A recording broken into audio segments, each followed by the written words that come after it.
समाजमनाचा वेध आणि आपुलकीची सेवा देणारे आपले न्यूज चॅनल एरळा न्यूज। खडाव तालुक्यातील वडूज येथील विवाहित मेघा विनायक पवार या महिलेने राहत्या घरात गळफास घेऊन आत्महत्या केल्याची घटना काही दिवसांपूर्वीच घडली होती। दरम्यान या विवाहितेला आत्महत्या करण्यास प्रवृत्त केल्याप्रकरणी पती विनायक नंदकुमार पवार, धीर विजय उर्फ बंडा नंदकुमार पवार आणि सासरे नंदकुमार महादेव पवार सर्व राहणार वडूज यांच्या विरुद्ध ऋषिकेश मोहन कांबळे यांनी पोलीस ठाण्यात फिर्याद दाखल केली होती। या संशयित आरोपींना तातडीने अटक करून त्यांच्यावर कारवाई करा आणि आम्हाला न्याय द्या अशी मागणी मयत विवाहितेच्या कुटुंबाने निवेदनाद्वारे केली आहे। आज मयत विवाहितेच्या आईने वडूज पोलिसात निवेदन दिले असून निवेदनातील अधिक माहिती अशी की माझी मुलगी मेघा पवार हिने तिच्या राहत्या घरी गळफास घेऊन आत्महत्या केली होती। याबाबत माझा मुलगा ऋषिकेश कांबळे याने वडूज पोलिसात फिर्याद दिली असून माझ्या मुलीचा पती विनायक नंदकुमार पवार, धीर विजय उर्फ बंडा नंदकुमार पवार आणि सासरे नंदकुमार महादेव पवार सर्व राहणार वडूज तालुका खटाव यांनी आपल्या बहिणीस मारहाण करणे, सतत घालून पाडून बोलणे, शिवीगाळ करणे, जीवे ठार मारण्याची धमकी देणे, शारीरिक आणि मानसिक त्रास देऊन बहीण मेघा हिला आत्महत्येस प्रवृत्त केले असल्याचे फिर्यादीत नमूद केले आहे। तर या गुन्ह्यातील संशयित आरोपींना तातडीने अटक करून त्यांच्यावर कारवाई करावी आणि आम्हाला न्याय द्यावा अशी मागणी निवेदनात केली आहे। नमस्कार, माझे नाव ऋषिकेश मोहन कांबळे, राहणार करकम, तालुका पंढरपूर, जिल्हा सोलापूर।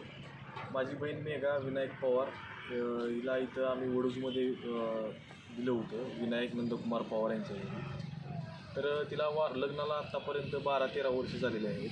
तिला वारंवार त्रास होत होता, मारहाण, छळ, जाच, पैशाची मागणी वगैरे, आणि सासरा धीर तिच्यावर संशय घेत होते, तिला अश्लील भाषेत बोलत होते, धंदेवाली आहे असे वगैरे तिला बोलत होते, मानसिक छळ करत होते, जीवे मारण्याची धमकी देत होते तिला। आणि ते पेशावर गुन्हेगार आहेत त्यांनी त्यांच्यावर आत्तापर्यंत आधी पण गुन्हे दाखल आहे। 2021 साली पण त्यांच्यावर एक गुन्हा दाखल आहे की आत्महत्येस प्रवृत्त केलेला आहे। त्याच्यातून ते निर्दोष सुटलेले आहेत आणि त्याच्यामुळे हे आता वारंवार असे गुन्हे करत आहेत। माझी नम्र विनंती आहे की त्यांना कठोर शिक्षा व्हावी आणि अद्याप गुन्हा दाखल होऊन कमीत कमी 3-4 दिवस झालेले आहेत, अद्याप हे आरोपी अटक नाही। लवकरात लवकर आरोपी अटक व्हावे, नाहीतर आम्ही आंदोलन करणार आहे। आणि माझी ह्या विषयाला माननीय मुख्यमंत्र्यांना एक नम्र विनंती आहे माझी की लाडक्या बहिणीला जी तुम्ही महिन्याला 1,500 रुपये देत आहे त्याच्यापेक्षा लाडक्या बहिणीचा तुम्ही कायदा कडक करा, जेणेकरून ह्या असे नराधम सुटणार नाहीत। आणि आज माझ्या बहिणीवर वेळ आलेली आहे की कोणाच्याही बहिणीवर वेळ येणार नाही।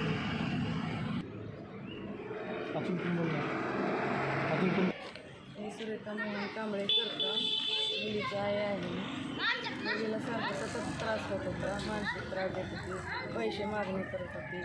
मुलगी मला नेहमी सांगायची, पण आम्ही म्हणायचो अशाला लेकरा संसार मोडायचा, आज ना उद्या रंकेला लागेल, आज ना उद्या रंकेला लागेल म्हणून आम्ही पानात टाकत गेलो। मुलीनं स्वतः सांगितलं होतं, तिचा दीर म्हणला की माझ्या बायकोला मी स्वतः फास घेऊन मारले, तुला पण मीच फास देणार आहे, मारणार आहे म्हणला। ती पण मुलीनं सांगितलं तर पण आम्ही लक्ष दिलं, म्हणलं आम्ही जी म्हणून दाखवती करत नसतं म्हणून आम्ही लक्ष दिलं नाही एवढं। आणि माझ्या लेकराला न्याय मिळाला पाहिजे। यांना जे वनवास झालेला आहे त्याचं पण कुठेतरी लोकांनी दखल घेतली पाहिजे, शासनाने दखल घेतली पाहिजे आणि न्याय दिला पाहिजे। लेकरांना सांभाळा आम्ही पण दिलं आहे, पण तिला न्याय मिळाला पाहिजे का नाही अशी नम्र विनंती नाही।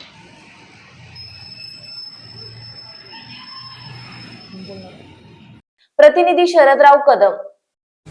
आपल्या भागातील महत्त्वाच्या बातम्या पाहण्यासाठी आजच आमच्या एरळा न्यूज चॅनलला YouTube वर सबस्क्राईब करा आणि बेल आयकॉन प्रेस करा।